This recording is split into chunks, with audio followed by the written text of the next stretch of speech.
Rancangan Undang-Undang ASN, PNS dan PPPK akan disamakan punya jenjang karir dan pensiun. Gabungkan manajemen PNS dan P3K menjadi manajemen ASN sehingga tidak ada perbedaan antara manajemen PNS dan dengan P3K. PNS dan P3K sama-sama memiliki pengembangan talenta dan karir serta jaminan pensiun. Penambahan norma baru terkait dengan penerapan manajemen ASN yang bekerja di instansi pemerintah disesuaikan dengan karakteristik kelembagaan masing-masing. Saya ingin bertanya kepada kita semua, apakah kita bisa menyetujui ya rancangan undang-undang ini kita sahkan menjadi keputusan di tingkat 1 dan kemudian kita sampaikan ke rapat paripurna untuk diteruskan pengambilan keputusan pada tingkat 2. Apa kita setuju? Ya, alhamdulillahirrahmanirrahim.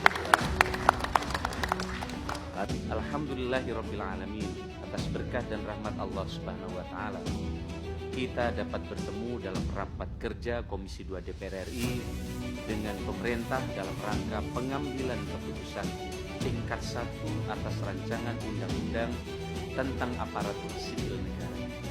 Sehubungan dengan hal tersebut, perkenankan kami menyampaikan pertama terima kasih yang sebesar-besarnya atas kerja keras para pimpinan dan wakil pimpinan, ketua-ketua fraksi, anggota-anggota komisi yang secara luar biasa untuk segera mendapat penyelesaian terkait dengan RUU. Menyampaikan usulan perubahan mencakup 5 klaster perubahan dari Undang-Undang Nomor 5 Tahun 2014 tentang aparatur sipil negara.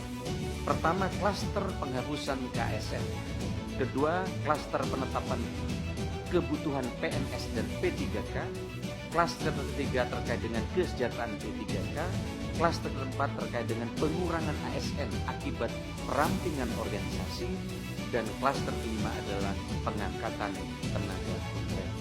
Kami sangat berterima kasih kepada seluruh anggota Dewan yang terhormat yang memiliki semangat untuk memberikan kepastian terkait dengan penataan tenaga honorer dalam undang-undang ini, termasuk dengan solusi P3K paruh waktu. Dapat kami sampaikan juga bahwa pada intinya pemerintah juga memiliki semangat dan cara pandang yang sama untuk memperluas mekanisme dan skema kerja P3K sebagai solusi untuk penyelesaian penataan honorer.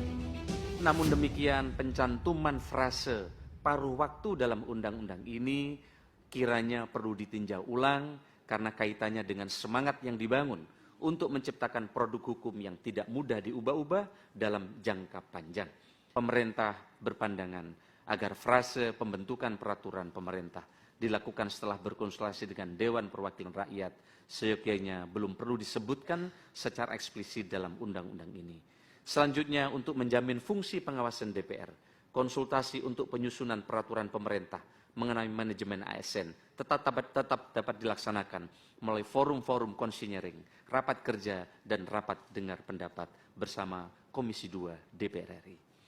Yang terhormat pimpinan dan anggota Komisi 2 DPR RI, pemerintah berharap agar undang-undang tentang aparatur sipil negara ini dapat ditetapkan pada masa sidang DPR RI periode 2019-2024. Harapan ini didasari dengan pertimbangan sebagai berikut. Undang-Undang Nomor 5 2014 tentang ASN yang diyakini sebagai pemikiran terbaik di zaman itu dianggap sudah tidak mampu menjawab kebutuhan sekarang dan tantangan ke depan. Ya, jadi ini adalah sekali lagi bentuk komitmen kami di Komisi 2 terhadap penyelesaian masalah tenaga honorer ini.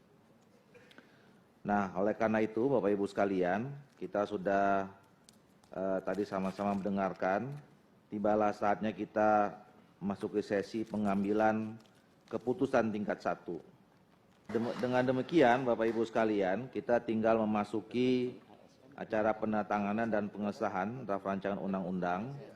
Oleh karena itu, supaya tidak crowded, ya, biasanya saya atas izin kita semua, kita tutup dulu, baru nanti kita tanda tangan dan kita anggap rapat ini selesai. Ya. Jadi kita masukkan agenda penandatanganan pengesahan itu walaupun sesudah tutup adalah menjadi bagian dari rapat dan pengambilan keputusan pada rapat kerja tingkat 1 ini.